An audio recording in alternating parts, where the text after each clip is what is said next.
তোমার কি মনে হয় যে আমি কাঁদছি?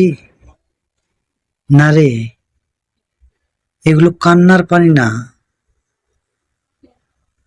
এগুলো হচ্ছে তোমাকে ভালোবাসার উপহার।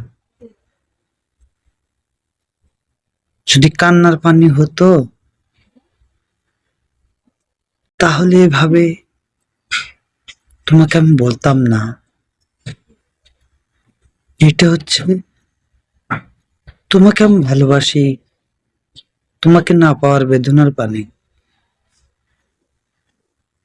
কিন্তু তুমি এই পানির রং দেখে কখনোই চিনতে পারবে না আসলে না পাওয়ার পানি